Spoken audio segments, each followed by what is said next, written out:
Je m'appelle Florence Hainaut, je suis journaliste depuis presque 20 ans et ça fait presque 10 ans que je travaille sur la question du cyberharcèlement et des cyberviolences, principalement des cyberviolences contre les femmes. Moi, je parle plus de cyberviolence que de cyberharcèlement parce que finalement, le cyberharcèlement, c'est une des cyberviolences. Et les cyberviolences, en fait, c'est toutes les violences qui sont commises au moyen d'un outil, au moyen du numérique. Donc, ça peut être en effet du harcèlement sexuel, ça peut être dans le cadre d'un couple du contrôle, quand vous êtes dans un couple et que le partenaire vous demande de vous géolocaliser, de filmer pour bien montrer là où vous êtes, d'avoir vos codes réseaux sociaux pour vérifier qui vous envoie des messages, ça c'est de la cyberviolence. Il y a aussi l'envoi, je trouve ça fabuleux de vivre dans un pays qui a une loi sur les photos de on a une loi sur les dick pics, c'est-à-dire que recevoir des photos de manière non consentie du sexe de quelqu'un, c'est de la cyberviolence. Être incité, voire forcé à envoyer des photos dénudées de soi, c'est de la cyberviolence.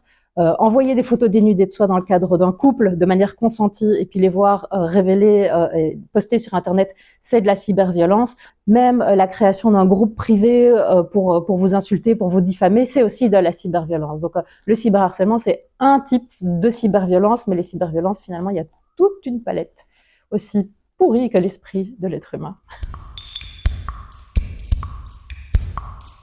Les chiffres internationaux montrent que 86% des auteurs de cyberviolence sont des hommes et 85% des victimes de cyberviolence sont des femmes. Faut-il développer plus ? Parce que c'est vrai qu'on entend souvent, oui, mais c'est pas que les femmes. Non, c'est pas que les femmes, en effet. Il y a aussi 15% d'hommes ou de personnes non binaires, mais c'est une immense majorité d'hommes dans les auteurs et une immense majorité de femmes dans les victimes. Et ça, c'est un fait, je pense, dont on parle assez peu et qui fait sens. On parle souvent de victimes de cyberviolence, et quand on parle de victimes de cyberviolence, on ne parle pas de la nature des auteurs. Or, quand des hommes agressent massivement des femmes, ça dit quand même quelque chose de la société. Et je pense que c'est un angle qui n'est pas assez abordé. On voit aussi que les femmes sont agressées parce qu'elles sont des femmes. Elles sont ramenées à on leur parle de leur sexualité, de leur physique, elles doivent retourner à la cuisine. Alors qu'est-ce que moi j'ai entendu personnellement de moi, que j'avais sucé pour réussir, que j'avais l'air d'une actrice porno, que je devais retourner dans ma cuisine, que j'étais pas assez intelligente pour parler politique et que je devrais retourner je sais pas où, sans doute dans ma cuisine aussi. Pourtant, en plus j'adore cuisiner, c'est pas du tout c'est pas une insulte pour moi. Et à ce moment-là, je travaillais dans une émission politique. Et j'étais la seule femme, il y avait 3 hommes, et eux aussi se prenaient des critiques, mais on les critiquait sur quoi ? Leur chemise, leur éventuelle couleur politique, et le fait qu'ils coupaient la parole. Il n'y a pas d'équivalent entre tu ressembles à une actrice porno, on devrait te violer, et tu as une vilaine chemise à carreaux. Donc on attaque les femmes, mais aussi toute une série de minorités, et ça c'est important de le dire, pour ce qu'elles sont fondamentalement. Les femmes représentent le groupe social le plus important, donc 51% de la population et 85% des victimes. Et après, on n'est pas victime de la même manière selon où on se situe dans la société. On sait que les femmes noires sont victimes de manière démesurée des cyberviolences. Les femmes LGBTQIA+, les femmes grosses, les femmes, plus on est à l'intersection de plusieurs types de discrimination, plus on est victime de violence. Et quand on regarde les hommes qui sont victimes de cyberviolence, ce que montrent aussi les chiffres, je vous rappelle que j'adore les chiffres, c'est que les premières victimes de cyberviolence, c'est les femmes, et puis c'est les Arabes, et puis c'est les musulmans. C'est-à-dire que c'est rarement les banquiers de 65 ans qui sont victimes de cyberviolence, sauf s'ils estiment que les blagues de féministes sur les banquiers de 65 ans blancs sont des cyberviolences, mais je pense que ce n'est pas le cas. Ce sont les hommes qui appartiennent à des minorités ethniques, des minorités religieuses, des minorités sexuelles aussi. C'est la même chose dans les violences à l'école. Qui va se faire embêter? Quels sont les petits garçons qui vont se faire embêter dans la cour de récréation? Ceux qui sont gros, ceux qui sont pas assez masculins qu'on va traiter de pédés, ceux qui ont des lunettes et qui ont l'air trop intello. C'est la même chose en fait. Et donc non, tout le monde ne peut pas être victime de cyberviolence. Et certains hommes, les hommes blancs qui passent beaucoup de temps à dire oui mais moi aussi je suis victime de cyberviolence, je me fais insulter. Oui mais on ne te menace pas de mort, on ne te menace pas de viol et on ne te ramène pas à ta sexualité. Alors en Belgique, on n'est pas très loin point de vue légal, c'est-à-dire qu'on manque de lois labellisées Internet cyberviolence, mais en fait on a plein de lois qui pourraient servir à cadrer ça, c'est-à-dire qu'il est illégal d'harceler quelqu'un, Il est illégal d'être misogyne, d'être raciste. Si on commençait par appliquer nos lois, même un peu vieillottes, on pourrait déjà régler une partie du problème. Mais la Belgique est vraiment à la traîne, entre autres par rapport à la France, qui semble très avancée sur le sujet. La Belgique, on a l'impression que la justice rechigne à s'exprimer sur le sujet. Moi, j'essaye, j'ai des procès en cours. J'en ai 2 le 19 mai. Et on essaye, mais pour le moment, il n'y a pas beaucoup de répondants de la part de la justice, comme si elle ne voyait pas en fait l'importance du phénomène. On a beaucoup de mal à faire comprendre, et c'est peut-être une question d'âge aussi. Enfin, je veux dire, les juges, quand la Gen Z deviendra juge, on sera peut-être sauvé, mais on a du mal à faire comprendre à l'appareil justice que Internet, c'est l'espace public le plus important dont on dispose aujourd'hui. Et les cyberviolences, mais en fait même, faudrait peut-être pas dire cyberviolence, c'est des violences commises avec un outil cyber, mais ce sont des vraies violences. L'idée, quand moi je vais en justice, c'est déjà j'ai la grande chance d'être soutenue par mon association professionnelle, l'association des journalistes professionnels pour 2 dossiers et la RTBF pour un 3e dossier. Et mon but, il est aussi politique, c'est de faire jurisprudence, d'arriver à créer une brèche, d'arriver à utiliser une loi, de la contourner un peu pour montrer. Mais pour le moment, les résultats sont très très peu satisfaisants et découragent les victimes en fait, parce que c'est déjà pas facile d'aller porter plainte, faire appel à la justice, faut compter 10 000 euros d'avocat. Et si on gagne, au mieux, l'autre devra nous payer 1 400 euros de frais d'avocat. Donc c'est vraiment un loisir de riche de se défendre contre une agression. Donc pour le moment, la justice n'avance pas beaucoup, mais si elle avait un peu d'imagination et surtout un peu de volonté, elle pourrait, parce qu'il y a toute une série de lois qui punissent une série de faits qui sont très anciens, qui sont la diffamation, les menaces de mort, les menaces de viol, tout ça c'est puni, mais aujourd'hui, pour le moment, ça cale. J'ai l'impression que parfois la justice est un peu restée calée au tout début des internets. Or, Internet, j'ai eu ma première adresse email en 1999, je pense. Donc voilà, Internet, ça fait un moment qu'il existe et le fait que la justice n'ait pas encore pris la mesure du problème est assez inquiétant. Ça me fait toujours un peu mal de répondre à cette question parce que tous les conseils que je vais donner, moi j'aimerais bien m'adresser aux auteurs, mais on s'adresse toujours aux victimes et donc finalement même la charge revient à la victime.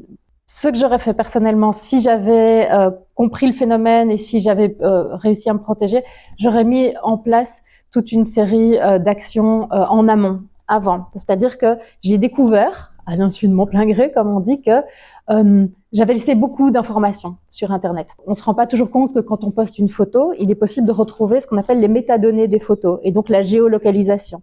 Et je pense à un cas de cyberviolence en particulier qui s'est déroulé en France. C'est la journaliste Nadia Dam qui a vraiment été au cœur d'une vague de violence absolument inouïe.